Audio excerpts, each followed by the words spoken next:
Bienvenidos a esta segunda clase del módulo Hermenéutica 2. Estamos estudiando ese precioso tema de la hermenéutica bíblica, que es el estudio de los principios y métodos de interpretación del texto de la Biblia. La palabra de Dios dice en Juan capítulo 5, versículo 39: Escudriñad las Escrituras, porque a vosotros os parece que en ellas tenéis la vida eterna, y ellas son las que dan testimonio de mí. Juan capítulo 5, versículo 39. Ese sencillo versículo pequeño nos recuerda esa realidad, ¿no? A veces a nosotros nos parece que la Escritura dice algo y es necesario escudriñarla para entender bien lo que está diciendo. Jesús está reclamando a los religiosos de su tiempo que estudiaban la Biblia, que la leían, ¿no? Pero no podían ver en ella a Jesucristo, que es el tema desde Génesis hasta Apocalipsis. Entonces, este texto nos invita a escudriñar. Y eso es lo que hacemos nosotros cuando hacemos hermenéutica. La hermenéutica dijimos que es el estudio de los principios y métodos de interpretación del texto de la Biblia. Entonces vamos hoy a continuar con esta segunda clase de este módulo Hermenéutica 2. Vamos a ver un poco lo que vamos a trabajar en esta segunda parte del tema de hermenéutica. Vamos a trabajar lo que son las alegorías y los proverbios, que fue lo que vimos la clase pasada. Hoy vamos a ver los símbolos y tipos. En la próxima clase vamos a ver las profecías y apocalípticos. Y en la última vamos a hablar del Nuevo Testamento y la revelación progresiva. Entonces vamos a continuar con nuestro estudio. Hoy nos corresponde entonces los símbolos y los tipos. Vamos a estar estudiando esos dos temas, ¿no? El primero que vamos a ver es acerca de los símbolos en las escrituras. Y vamos a comenzar definiendo lo que es un símbolo, hablando de la definición. Un símbolo es un signo que establece una relación de identidad con una realidad. Un signo que establece una relación de identidad con una realidad. O dicho de una manera más sencilla, podríamos decir que es un símbolo o es un signo, que el símbolo es una imagen o figura con la que se representa un objeto o una idea. Es una imagen o figura con la que se representa un objeto o una idea. Entonces, prácticamente, en vez de decir la idea, la representamos con un símbolo. En vez de apuntar al objeto, lo definimos con un símbolo, con un signo. Eso viene a ser el símbolo. Y en la Biblia se usan mucho los símbolos de manera diferentes. Hay una gran cantidad de símbolos en las escrituras, símbolos de diferentes clases. Por ejemplo, vemos los símbolos de números, que los encontramos en el libro de Apocalipsis. Si usted ha leído el libro de Apocalipsis, está lleno de números. Números que no están puestos porque sí, sino que son simbólicos. Podemos ver una gran lista de números dentro de Apocalipsis. Y como el libro es muy simbólico, pues también los números que aparecen allí son simbólicos. También encontramos símbolos en diferentes partes de la Biblia, no solamente en Apocalipsis. Encontramos símbolos también de colores, no solamente de números, sino también de colores, por ejemplo. Los colores tienen una simbología dentro de la Biblia. También hay acciones, acciones simbólicas, y también hay cosas que son símbolos, ¿no? Y quiero leerles un texto que está en Reyes, capítulo 11, versículo 29 al 32, para que tengamos un poco de idea de lo que estamos hablando acerca de los símbolos. Dice la palabra del Señor en Primera de Reyes 11, 29. Aconteció pues, en aquel tiempo, que saliendo Jeroboam de Jerusalén, le encontró en el camino el profeta Ahías, silonita, y éste estaba cubierto con una capa nueva, y estaban ellos dos solos en el campo. Y tomando Ahías la capa nueva que tenía sobre sí, la rompió en 12 pedazos, y dijo a Jeroboam: toma para ti los 10 pedazos, porque así dijo Jehová, Dios de Israel: he aquí que yo rompo el reino de la mano de Salomón, y a ti te daré 10 tribus. Y él tendrá una tribu por amor a David mi siervo, y por amor a Jerusalén, ciudad que yo he elegido de todas las tribus de Israel. Aquí vemos un ejemplo de símbolo. Aquí vemos un símbolo. Obviamente el símbolo es el manto del profeta. Y se usó para dar una profecía. Ese es un símbolo. Veamos algunos principios de los símbolos. Veamos 3 principios con relación a este tema. El primero de estos principios es que los nombres de los símbolos siempre han de entenderse literalmente. Es decir, por ejemplo, en el caso del texto que acabamos de hablar, el símbolo obviamente era el manto, ¿no? Pero cuando hablamos de un manto, estamos hablando de un manto real, literal. No es algo simbólico o, digámoslo así, algo como místico, más bien. No es algo que parezca un manto, no, estamos hablando de un manto. Entonces, ese es el primer principio. Los nombres de los símbolos han de entenderse literalmente. Era un manto lo que tenía el profeta y con lo que hizo su simbología. Lo segundo es que el símbolo siempre denota algo distinto de sí mismo, ¿no?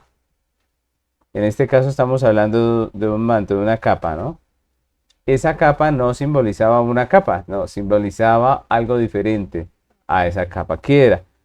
Pues la tierra de Israel. Recordemos que lo que hace el profeta es usar la capa para hablar de la tierra de Israel, de la división de la tierra de Israel.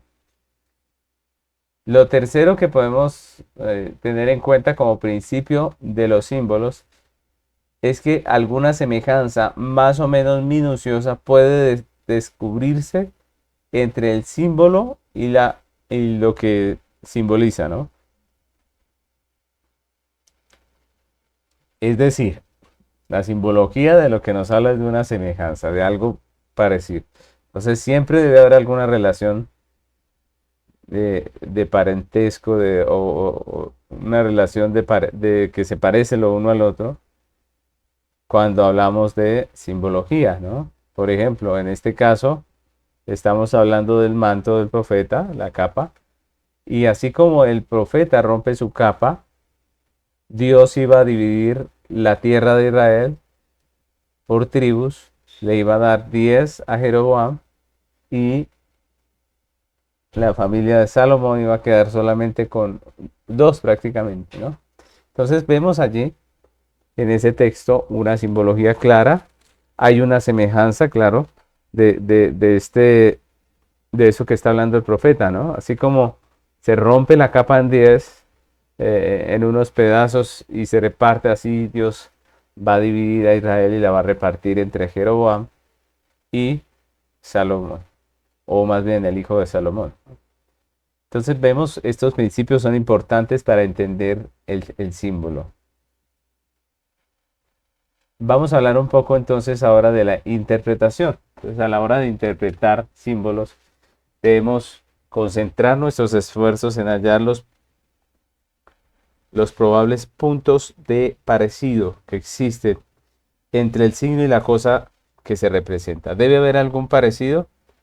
Si se da una simbología, tiene que haber un parecido entre el objeto y lo que simboliza. Y esa es nuestra tarea como intérpretes a la hora de sentarnos a estudiar un texto que tenga símbolos, ¿no?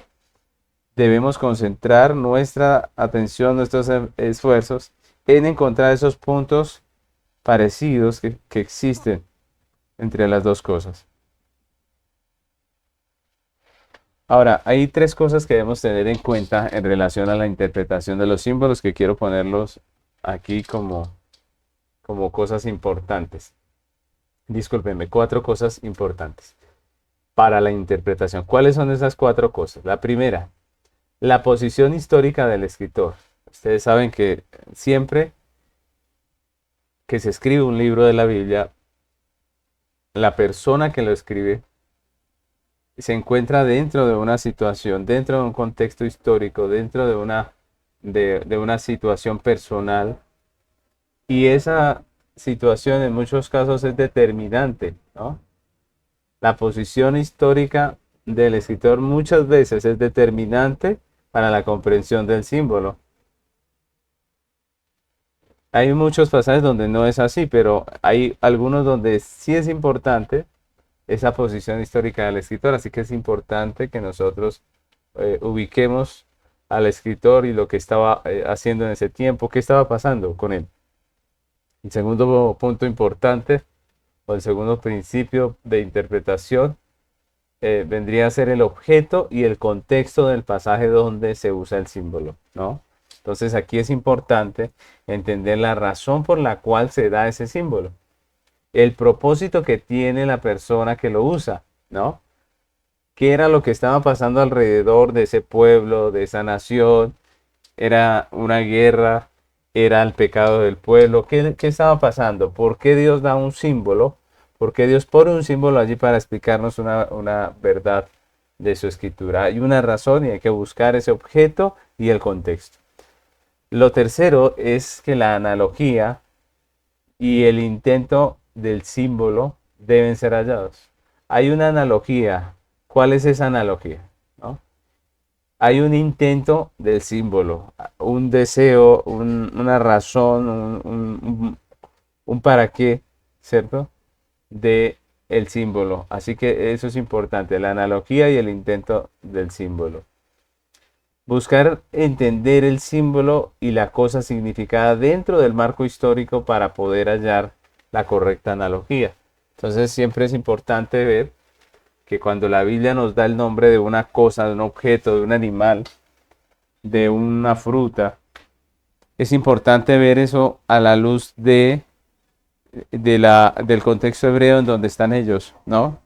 Generalmente es en el Antiguo Testamento donde encontramos estos símbolos. Pero si hay en el Nuevo Testamento también debemos hacer el mismo ejercicio. Y hay que mirar el objeto que están poniendo como símbolo, qué significaba para ellos en su tiempo, ¿no? No vale mirar solamente en este tiempo, porque las cosas muchas veces cambian, ¿no?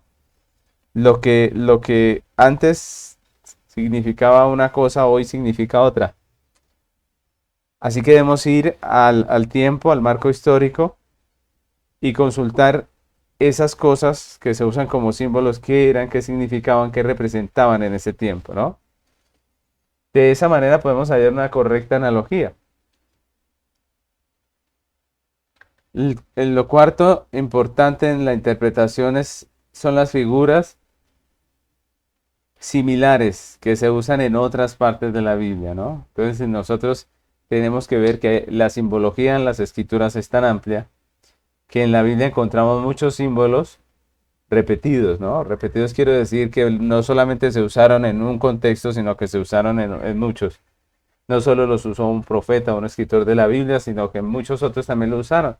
Entonces es nuestra responsabilidad como intérpretes mirar pasajes en donde ya se haya usado el símbolo para entender mucho mejor el objeto, la orientación hacia la cual nos lo usa la Biblia, ¿no?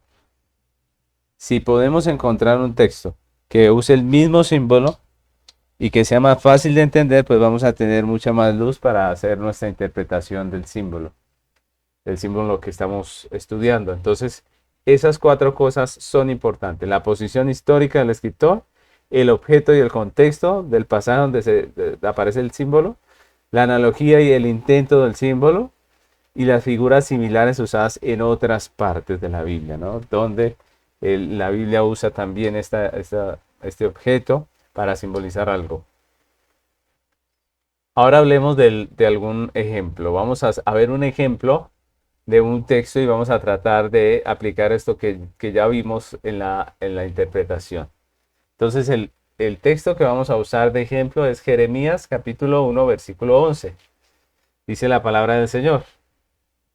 La palabra de Jehová vino a mí diciendo, ¿qué ves tú, Jeremías?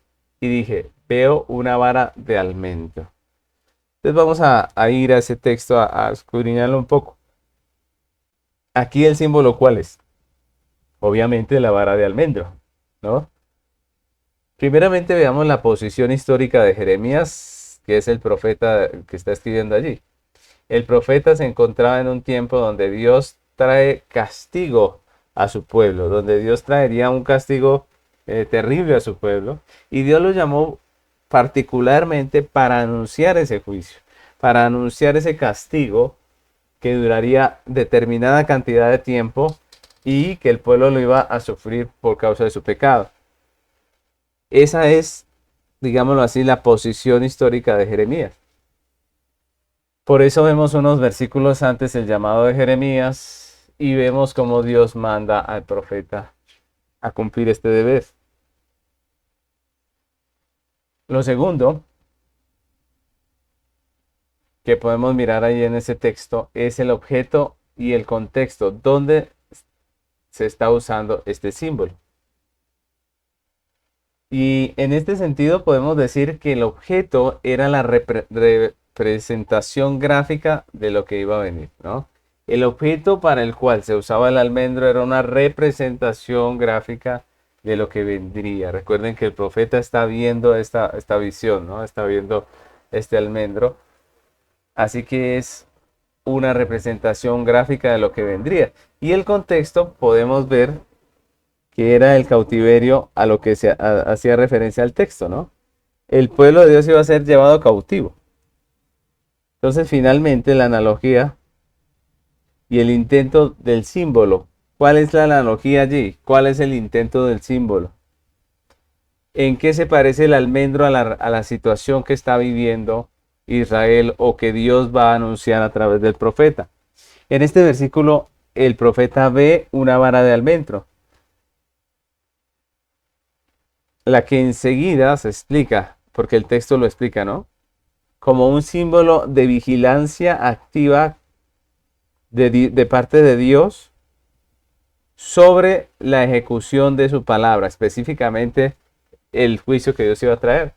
Entonces el intento del símbolo lo entendemos en el nombre en hebreo del almendro. Es curioso que el nombre del almendro se define como el despertador. El despertador. ¿Por qué el despertador? ¿Por qué se le llamaba al almendro el despertador? Porque era el primer árbol que se levantaba del invierno. Después del invierno, el primer árbol que se levantaba de ese tiempo de lluvia era el almendro. Entonces por eso tenía el nombre de el despertador. Así le llamaban. Y el versículo 12 corrobora eso que estamos diciendo. Cuando el Señor se apropia de esa palabra del nombre del almendro en su forma verbal para decir que Él, que Dios, apresura su palabra para ponerla por obra. Dios apresura su palabra. Dios despierta su palabra. Dios apresura. Así como el almendro es el primero, Dios apresura su palabra para ponerla por obra. Dios está llamando a la iglesia allí a través de Jeremías y le está hablando de lo que viene y usa el almendro como un símbolo. Entonces, ese es un ejemplo muy claro y ahí hicimos prácticamente las cuatro cositas que vimos anteriormente, ¿no? La posición histórica del escritor, el objeto y el contexto, la analogía y el intento del símbolo y finalmente figuras similares usadas en otra parte. Bueno, tenemos que reconocer que esa figura no es tan usada en la Biblia. Hay otras figuras que son usadas mucho en simbología. Y si usted es un buen lector de la Biblia, usted ya tendrá algunas en la cabeza. ¿Cuántas palabras no se usan para hablar, por ejemplo, del Espíritu Santo, de la obra del Espíritu Santo? Hay muchos símbolos, ¿no? símbolos como el aceite, por ejemplo, símbolos como la luz. Hay muchos símbolos en la Biblia que se repiten una y otra vez y que tienen un significado similar siempre que se usa. Y por eso es importante esa parte también. Entonces, eso es lo que vamos a ver acerca de los símbolos. Esto es lo que vimos acerca de los símbolos. Los definimos, vimos algunos principios de los símbolos, vimos algunos consejos de interpretación y finalmente un ejemplo donde aplicamos lo que aprendimos de la interpretación.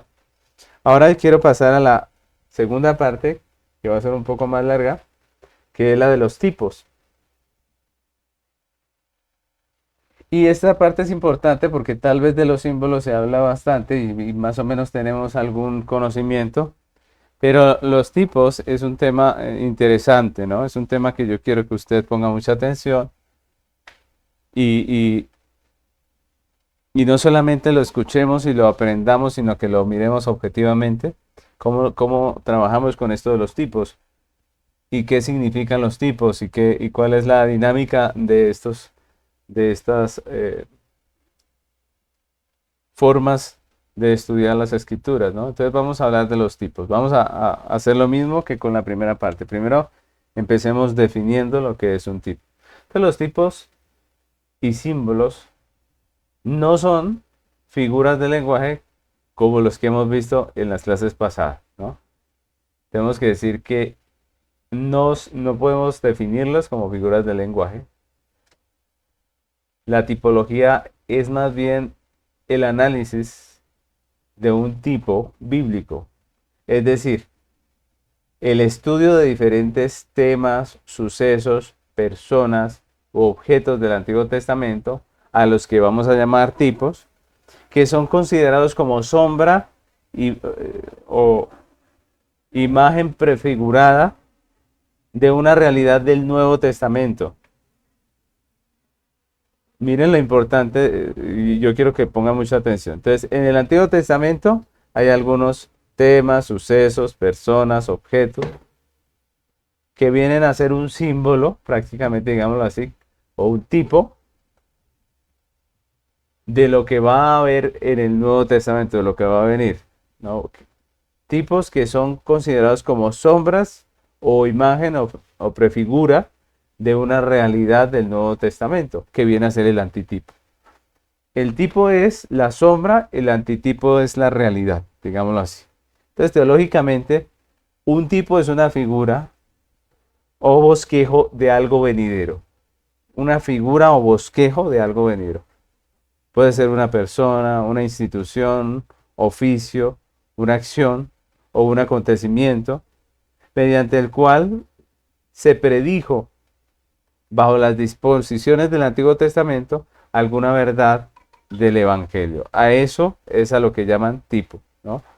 Entonces hay un contraste o una diferencia entre el símbolo y el tipo, aunque tenemos que ver que el tipo es un símbolo, ¿no? Pero hay una diferencia, hay un contraste entre el uno y el otro, ¿no?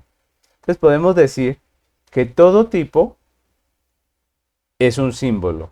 Esa es una afirmación correcta. Todo tipo es un símbolo. Pero tenemos también que decir que no todo símbolo es un tipo. No todo símbolo es un tipo. La diferencia está en que mientras el símbolo es un signo sugestivo, es decir, que sugiere, ¿sí? Que sugiere algo, el aceite sugiere la unción del Espíritu Santo, por ejemplo. Ese es un símbolo. En cambio, el tipo es una imagen de aquello que está destinado a representar, de aquello que está destinado a representar en el futuro. Entonces se dice, por ejemplo, que Adán, en su carácter representativo y en su relación para con la raza humana, era tipo de Cristo. Miren lo importante. Adán era tipo de Cristo. Miren que Adán es un personaje, digamos, es el primer hombre en la Biblia, pero Cristo viene muchos años después. Ahí vemos un tipo, no simplemente un símbolo, porque Adán está prefigurando algo que viene en el futuro, o alguien que viene en el futuro. En ese sentido se dice que Adán, en su carácter representativo y en su relación para con la raza humana, era un tipo de Cristo. Podemos ver en Romanos 5:14, dice, no obstante reinó la muerte desde Adán hasta Moisés, aunque aún en los que no pecaron a la manera de la transgresión de Adán, el cual es figura del que había de venir. Mírenlo ahí, ahí dice que él era figura, o podemos llamarlo símbolo, o lo podríamos llamar tipo, ¿no? Era una figura de lo que había de venir. A esa figura de lo que va a venir es lo que se le conoce como tipo. El arco iris es símbolo y señal del pacto, de la misericordia y de la fidelidad de Dios. Eso dice en Génesis 9:13. Dice, mi arco he puesto en las nubes, el cual será por señal del pacto entre mí y la tierra. Y sucederá que cuando haga venir nubes sobre la tierra, se dejarán ver entonces mi arco en las nubes. Y me acordaré del pacto mío que hay entre mí y vosotros y todo ser viviente de toda carne, y no habrá más diluvio de aguas para destruir toda carne. Estará el arco en las nubes, y lo veré y me acordaré del pacto perpetuo entre Dios y todo ser viviente, con toda carne que hay sobre la tierra. Ese texto nos muestra un símbolo. Entonces, Romanos nos muestra un tipo, porque Adán era figura del que habría de venir. Pero el arco era un símbolo del pacto que ya estaba allí presente, del pacto de Dios con su pueblo, del pacto de Dios con la creación. Entonces vemos la diferencia entre un símbolo y un tipo. El símbolo puede representar una cosa presente, pasada o futura, mientras que el tipo esencialmente prefigura algo en el futuro. Si es un tipo, entonces es algo que prefigura algo para el futuro. El tipo es siempre alguna cosa real, no un símbolo ficticio o una idea. Ahora, en esta materia es necesario hacer una advertencia, por eso quiero resaltar esta parte. Con el uso de tipos se debe tener cuidado, ya que muchos toman el tema a la ligera y andan viendo tipos o buscando tipos en la Biblia y lo usan como pretexto para hacer toda clase de conjeturas, y eso ya no es hermenéutica. No es hermenéutica ver en todo lado tipos donde no los hay, sino que el uso de tipos tiene, digámoslo así, es una disciplina que tiene unas normas, ¿no? Y eso es importante. La advertencia es que debemos tener cuidado porque hay muchas personas que toman la tipología como pretexto para decir lo que se les ocurra, para sacar doctrinas que no son bíblicas. Entonces, por eso debemos tener cuidado. Hay incluso mucho material hoy en día, muchos libros y estudios que usan el tema de la tipología de una manera equivocada y lo usan como base para decir lo que se les ocurra. Por eso nosotros debemos tener cuidado con lo de los tipos. Ese abuso hace que muchos no sean partidarios de la tipología bíblica, de llamar a estos símbolos de lo que va a venir tipos, sino que a todos lo llaman símbolo y prefieren no usarlo del tipo por ese mal uso que se le da a esta figura.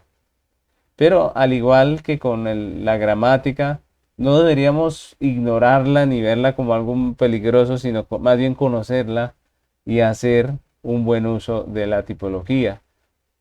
Un tipo no es un hecho o incidente ordinario de la historia. No es cualquier cosa que yo lea en la Biblia, no. Es más bien un hecho divinamente ordenado por Dios soberano para hacer un pronóstico de las cosas que en la plenitud de los tiempos Dios se propuso que acontecieran. Eso es importante. No cualquier hecho es un tipo, no cualquier objeto es un símbolo. Hay unas reglas y vamos a ver algunas de esas reglas. Hay tres reglas que debemos tener en cuenta en la tipología. La primera de ellas, siempre existe un punto particular de semejanza o de analogía entre el tipo y el antitipo, y no es todo en general. Es decir, el hecho de que una persona sea tipo de otra persona no quiere decir que la una sea igualita a la otra, no. Porque por eso algunos critican la tipología y dicen que no creen en la tipología, porque en el caso, por ejemplo, de Adán y Cristo, Adán no era igual a Cristo. Obvio que no, Adán no era igual a Cristo, pero la Biblia no está sugiriendo que Adán sea una figura de Cristo en todos los sentidos, sino que él está hablando de algo particular. Adán está constituido un tipo de Cristo, pero solo como cabeza de la raza, como primer representante de la humanidad, y no en todo, como vimos en Romanos 5:14 hace un momento que lo leímos, ¿no? Entonces eso es importante. Segunda regla que es importante, tiene que haber evidencia bíblica de que el tipo fue designado y establecido por Dios para representar la cosa tipificada. Si me hago entender, es decir, no puedo yo tomar cualquier objeto o cualquier circunstancia de la Biblia y decir que es tipo de la otra porque se parece. No, no porque para que haya un tipo tiene que haber una evidencia bíblica de que Dios lo designó como un tipo. Por ejemplo, ahí en lo que acabamos de leer de Romanos, Dios dice claramente que Adán es figura de Cristo. Pero muchos andan por ahí buscando figuras y figuras en la Biblia de Cristo. Entonces, por cualquier parecido, van diciendo que es que tal persona es figura de Cristo. Y de eso no se trata la tipología. La tipología la anuncia Dios. Dios la dice allí en el texto. Dios habla del parecido, del simbólico. Y como les digo, no es un parecido o no es una semejanza, no es una analogía de todo lo que tiene que ver con la persona simbolizada y el símbolo, sino que tiene un punto específico en el cual hay analogía, y eso es importante. Entonces, tiene que haber evidencia bíblica de que ha sido designado como un tipo. Lo tercero es que el tipo debe prefigurar algo en el futuro, porque esa es la diferencia entre el tipo y el símbolo, ¿recuerdan? En el plan divino debe servir como una sombra de cosas venideras. De lo contrario, no es símbolo. Perdón, no es tipo. Puede ser un símbolo, pero no es un tipo. Entonces vamos a ver un ejemplo que está en Colosenses capítulo 2. Colosenses 2, versículos 16 y 17 dice: Por tanto, nadie os juzgue en comida o en bebida, o en cuanto a días de fiesta, luna nueva o días de reposo, todo lo cual es sombra de lo que ha de venir, pero el cuerpo es de Cristo. Entonces el autor de Hebreos nos recuerda que los aspectos ceremoniales de la ley eran sombras que prefiguraban a Cristo. Con nuestro Redentor Jesucristo presente, esas sombras ahora carecen de valor. Y yo quisiera resaltar esto porque esa es prácticamente la diferencia que encontramos nosotros entre el Antiguo y el Nuevo Testamento. Algunos toman esa diferencia de una manera equivocada al decir que prácticamente como que Dios era el uno en el Antiguo Testamento y en el Nuevo Testamento cambió, ¿no? Como si el Antiguo Testamento fuera una cosa diferente al Nuevo, como si del Antiguo al Nuevo Dios se hubiese ablandado o hubiese cambiado las reglas prácticamente. Entonces mucho cristiano dice, es que esto era para el Antiguo Testamento y esto es para el Nuevo Testamento. Entonces algunos toman esto incluso como excusa para no cumplir sus deberes, ¿no?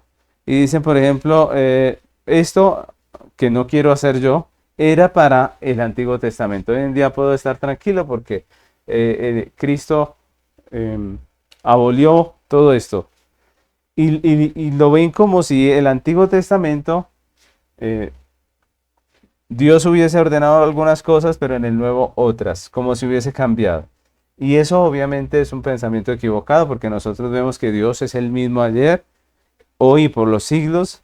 Lo mismo Jesucristo es el mismo, Él no cambia. Así que Dios no cambió. Porque hay unas cosas que se hacen en el Antiguo Testamento que no se hacen en el Nuevo. Esto de la tipología nos habla un poco de eso, ¿no? Porque muchas cosas en el Antiguo Testamento eran un símbolo que representaba, que manifestaba una realidad. Puede ser una doctrina, puede ser un acontecimiento del Nuevo Testamento. Entonces, esos símbolos se usaban simplemente como una manera de enseñar. Por ejemplo, si nosotros vamos al Evangelio, lo que nosotros vemos en el Evangelio, en el Nuevo Testamento, todo eso estaba representado en el Antiguo. En muchos casos, por ejemplo, en el tabernáculo encontramos que todo lo que son los principios básicos del Evangelio se representaban con los símbolos que habían dentro del tabernáculo, con el lavacro, con el altar, con el aceite de la unción, por ejemplo, con el sacerdote, con muchas cosas. Entonces decimos, hoy en día ya no hay un sacerdote y no hay un tabernáculo. ¿Por qué? Pues, como nos está mostrando aquí el texto, porque eso era sombra de lo que había de venir. Pero ahora que ha venido Cristo, que el Evangelio se ha cumplido, que el reino de Dios se ha acercado, como dijo Jesús, pues todo eso que era símbolo ya no tiene ninguna importancia, digámoslo así, en el tiempo moderno, porque Cristo ya lo cumplió. Es decir, no es que Dios haya cambiado y haya dicho, ya no me gusta el tabernáculo y ya no me gustan los sacrificios de animales, sino que lo que hizo Dios fue establecer lo real. Todo aquello que era símbolo, pues se cumple en Cristo, en el Evangelio, y ya no hay sacrificio de animales o sacrificio del cordero, porque el cordero de Dios ha sido sacrificado. Miren, miren lo diferente que es pensar que el Antiguo Testamento fue abolido prácticamente o cambiado, o que Dios cambió de como era antes a como es hoy, a decir que más bien el Nuevo Testamento, en el Nuevo Testamento se cumplió lo que en el Antiguo era sombra, ¿cierto? Eso es mucho más real. Eso sí es lo que la Biblia enseña. Entonces no es que Dios cambió, Dios sigue siendo el mismo. Si nosotros vamos al Antiguo Testamento a mirar el tabernáculo, si nosotros vamos a mirar el templo, lo que vemos en esos lugares es el Evangelio. Vemos principios como la justicia de Dios. Vemos principios como la justicia de Dios. ¿En qué vemos la justicia de Dios? En que nadie se podía acercar al trono de Dios, que era representado por el arca, porque si lo hacía moría. ¿Recuerdan cuando tocaron el arca y la persona murió? Todo esto nos estaba mostrando que Dios es justo, que Él es santo, ¿cierto? El principio de santidad y de justicia de Dios. Y también nos está mostrando que nosotros somos pecadores. Miren que aunque ya no hay tabernáculo, miren que aunque ya no está todo ese lugar santísimo, aunque ya no está el arca, sigue siendo una realidad que Dios es santo y que nosotros somos pecadores. Y la única forma de acercarnos a Dios en el tabernáculo era a través del sacrificio de un animal que moría por el pecado de la persona que traía este cordero, y que por esa sangre del cordero se hacía expiación del pecado, de tal manera que el pecador que venía con su sacrificio era justificado. Mira, ahí están los principios del Evangelio: principio de justicia de Dios, el principio de santidad divina, pero también el principio o la realidad de la gracia. Tenemos la gracia de Dios, que alguien pagó por nosotros, que se derramó sangre por nuestro pecado, que a través del derramamiento de la sangre de un cordero que es sacrificado, nosotros los pecadores somos lavados, somos justificados. Todos esos principios se cumplen hoy en día. Entonces miren que Dios no ha cambiado. Dios sigue siendo justo, Dios sigue siendo santo, el hombre sigue siendo pecador y el único medio por el cual el hombre se acerca a Cristo, se acerca a Dios es Jesucristo, es el Cordero. Así que el Antiguo Testamento y el Nuevo no cambian en ninguna de esas cosas. Algunos piensan que el Antiguo Testamento era un tiempo donde la gente se salvaba por obras y en el Nuevo Testamento es por gracia. Eso es mentira. Antiguo y Nuevo Testamento hay ley. Y Antiguo y Nuevo Testamento hay gracia. El Nuevo Testamento es el cumplimiento del Antiguo. Y la tipología nos acuerda mucho de esto, nos recuerda mucho de estas cosas. Que la tipología nos muestra que habían acontecimientos, que habían personas, que habían objetos, que eran simples sombras que prefiguraban las realidades del Nuevo Testamento. Y que venida la realidad en el Nuevo Testamento, la sombra carece de valor. Por eso nosotros ya no hacemos, por ejemplo, las fiestas solemnes. Eso es interesante porque algunos dicen, bueno, Dios ordenó las fiestas solemnes. ¿Por qué en el Nuevo Testamento los cristianos no las celebramos? Porque todas ellas hablaban de Cristo. Todas ellas hablaban del Cordero que iba a venir y nos iba a limpiar. Todas ellas hablan del Evangelio. Lo mismo el tabernáculo, lo mismo los sacrificios, lo mismo muchas cosas que hoy en día no se practican en la iglesia. No porque Dios las abolió, no porque cambió de opinión, sino porque se cumplieron en el Nuevo Testamento. La tipología nos recuerda mucho todas estas cosas. Y es una manera muy correcta de comprender la Biblia. La Biblia es la historia de la redención. Esa historia de la redención nos la reveló Dios de manera progresiva. En el Nuevo Testamento hallamos más luz que en el Antiguo. En el Antiguo Dios revela el Evangelio de una manera muy básica y va aumentando, va creciendo esa revelación hasta el Nuevo Testamento. Esa es la diferencia del Antiguo al Nuevo. En el Antiguo encontramos muchas figuras, muchos símbolos que en el Nuevo se cumplen y que en el Nuevo son realidades. Vamos a hablar un poco acerca de la clasificación de tipos, ¿no? Entonces, los principales tipos del Antiguo Testamento pueden distribuirse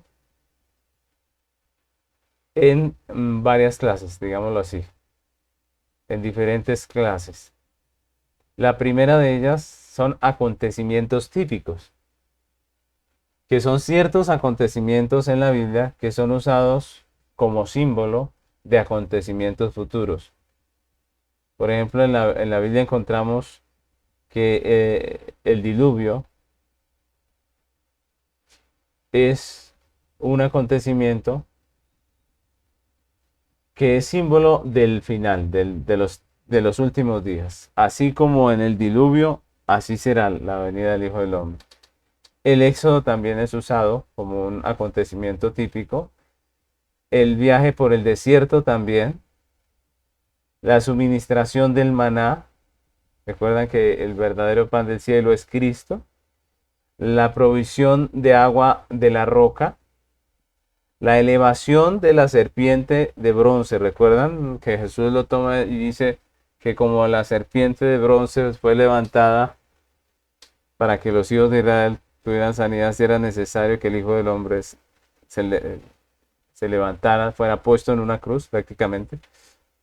La conquista de Canaán también. El reposo. Recuerden que el reposo también es visto como un acontecimiento típico. Y el regreso de la cautividad de Babilonia. Todas estas cosas son usadas como acontecimientos típicos. La segunda clasificación son las acciones típicas. Acciones típicas. Entonces podemos ver muchas en la Biblia, pero vamos a un ejemplo que yo creo que todos recordamos, el matrimonio de Oseas con una mujer adúltera. Tipificaba el pecado de Israel y la misericordia de Dios al entrar en pacto con ella a pesar de su pecado.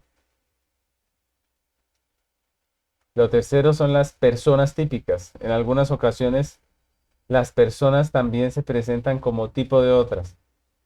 Sin embargo, es importante resaltar que las personas son típicas no como personas, sino a causa de algún carácter o relación que sostienen con la historia de redención. Porque algunos pretenden que la persona completa sea típica de otra o de otra, de un acontecimiento, pero no. Obviamente que no podemos hallar relación en toda la persona, sino en algún carácter o relación que sostienen con la historia de redención. Por ejemplo, Elías fue tipo de Juan el Bautista, pero solamente en el espíritu y en el poder de su ministerio profético. No en todo, pero sí en algunas cosas detalladas. También hablamos de instituciones típicas. Instituciones tales como los sacrificios de los corderos y otros animales en la ley, como ya dijimos, nos hablan del sacrificio perfecto de Cristo, el Cordero de Dios. Aquel Cordero que expió el pecado de los hombres, de los creyentes. Ese Cordero sin mancha, sin contaminación. Así tenía que ser en la ley. Miren cómo hay tanto parecido entre este símbolo o tipo y la realidad que es Cristo. Pero obviamente no estamos diciendo que es típico de esos animales en todo, no, sino en el carácter redentivo. Y el quinto punto que es importante en esta clasificación, la quinta clase de tipos, son los oficios o distinciones típicos. En ese sentido, por ejemplo, los sacerdotes, y especialmente el sumo sacerdote, en el desempeño de sus deberes sacerdotales, era tipo de Jesucristo, el gran sumo sacerdote, quien por su sangre entró una sola vez en el santuario, obteniendo eterna redención, como nos dice Hebreos. Entonces, miren cómo hay 5 clases de tipos. Y todo esto se usa en la escritura. Ahora pasemos a la parte de la interpretación. ¿Cómo interpretamos los tipos? Entonces, para interpretar tipos no se necesita algún tipo, alguna clase diferente, más bien, de herramienta, pues, para llegar a entender los tipos. Simplemente debemos emplear los principios hermenéuticos que usamos para la interpretación de parábolas, de alegorías, de todo lo que hemos visto. Pero por la naturaleza y el propósito especial de los tipos bíblicos, sí hay que tener cuidado en la aplicación de los siguientes principios. Vamos a ver 4 principios de interpretación de tipos para que los tengamos en cuenta. Ustedes se van a dar cuenta que no son cosas diferentes a lo que ya hemos visto, pero sí hay que resaltar estas reglas generales, estos principios, para que tengamos una buena interpretación. El primero se refiere a que es necesario descubrir claramente el verdadero punto de semejanza entre el tipo y el antitipo y evitar toda analogía rebuscada o recóndita. Somos tentados, los que interpretamos textos de la Biblia, somos tentados a ir más allá de lo que debemos, ¿no? Somos tentados a buscar más semejanzas de las que quiere dar el texto. Pero recordemos que, como ya vimos, hay un objeto, hay una razón de ser cuando se usa tipología o simbología. Y la idea es llegar a eso. Descubrir claramente el verdadero punto de semejanza entre el tipo y el antitipo. Esto es fundamental. No rebusque interpretaciones, analogías que no están en el texto. Concéntrense en lo que el autor quiso representar con el tipo. Ese es el primer principio de interpretación. El segundo, es importante también identificar los puntos de diferencia los puntos de contraste entre el tipo y el antitipo. Y eso es importante también tenerlo claro, porque obviamente es evidente que por la naturaleza de cómo Dios creó la Biblia o hizo o nos dio la revelación, de cómo Dios nos entregó la revelación que es progresiva, el tipo siempre es sombra y es inferior al antitipo, siempre. El antitipo es la realidad. Por lo tanto, el tipo tiene que ser inferior al antitipo, porque el antitipo es la realidad. El tercer principio es que los tipos del Antiguo Testamento hayan su completa interpretación a la luz del Evangelio, porque como ya hemos aprendido, la revelación es progresiva. ¿Dónde encontramos la razón de ser o, o el entendimiento para comprender los tipos del Antiguo Testamento? Pues en el Nuevo. En el Nuevo se cumplen. Entonces los tipos del Antiguo Testamento hallan su completa interpretación en el Nuevo. Y el cuarto punto es que como regla general, tanto el tipo como el antitipo transmiten exactamente la misma verdad, pero bajo formas adecuadas al grado de revelación de cada uno, obviamente. Pero transmiten la misma verdad. Por eso les decía hace un momento que la Biblia en el Antiguo y el Nuevo Testamento no cambian tanto como algunos lo quieren decir, ¿no? Algunos expresan como si el Antiguo Testamento hubiese sido un intento fallido de Dios de salvar al hombre por obras y entonces en el Nuevo sí lo va a salvar por gracia y eso no es así. El Antiguo y Nuevo Testamento es la historia de redención. La redención siempre ha sido a través de Cristo. Y lo que tenemos en el Antiguo Testamento es muchos símbolos, muchos tipos de lo que va a cumplirse en el Nuevo. Vemos un evangelio más gráfico en el Antiguo Testamento y en el Nuevo lo vemos más explicado, más entendible. Entonces, con estas reglas de interpretación de tipos, terminamos por hoy. Si Dios lo permite, en la próxima clase nos vemos para continuar este hermoso tema de la hermenéutica bíblica. Bendiciones.